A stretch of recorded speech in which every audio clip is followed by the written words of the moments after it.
বন্ধুরা অল বাংলা টেক্সের একটা নতুন ভিডিও আপনাদের সকলকে স্বাগত। তো বন্ধুরা আজকে দেখাবো যারা পিসি বা ল্যাপটপ ফরম্যাট করেছেন বা উইন্ডোজ আপডেট করেছেন, আপডেট করার ফলে আপনাদের দিস পিসি বা কন্ট্রোল প্যানেল বা রিসাইকেল বিন এগুলো আসে না বা রিস্টোর হয় না।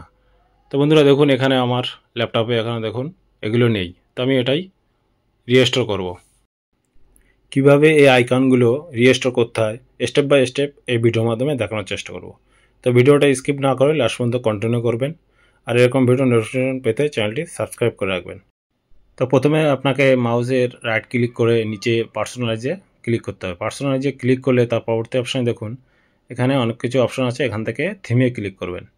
থিমে ক্লিক করলে তারপর ডান দিকে এখানে দেখুন রিলেটেড সেটিংয়ে এখানে দেখুন ডেস্কটপ আইকন সেটিং, এই ডেস্কটপ আইকন সেটিংয়ে ক্লিক করবেন। ক্লিক করলে এবার এখানে দেখুন computer, network, recycle bin, control panel, এই চেকবক্সগুলো সবগুলো আপনি টিক দিয়ে দেবেন। তো আমি এখানে এই 5টা চেকবক্স আছে, এই চেকবক্সে আমি টিক দিয়ে দেবো। রাইট চিহ্ন পড়ে গেলে এবার নিচে দেখুন অ্যাপ্লাই, এই অ্যাপ্লাইতে ক্লিক করে ওকে করে দেবেন। দেওয়ার পর এটাকে আমি ক্রস করে কেটে দেবো, কেটে দিয়ে এবার ডিসপ্লেতে দেখবো এগুলো এসছে কিনা। কেটে দিলাম, এবার দেখুন ডিসপ্লেতে দেখুন এখানে চলে এসছে দিস পিসি কন্ট্রোল প্যানেল, এবার নিচে দেখুন নেটওয়ার্ক চলে এসছে, রিসাইকেল বিন চলে এসছে। তো বন্ধুরা আশা করি এটা বুঝতে পেরেছেন কীভাবে এই আইকনগুলো আবার রিস্টোর করতে হয়।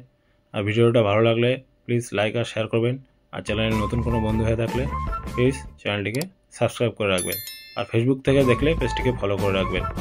তো বন্ধুরা দেখাচ্ছে পরবর্তী কোনো ভিডিওয়, ততক্ষণ সুস্থ সাবধানে থাকবেন। ধন্যবাদ।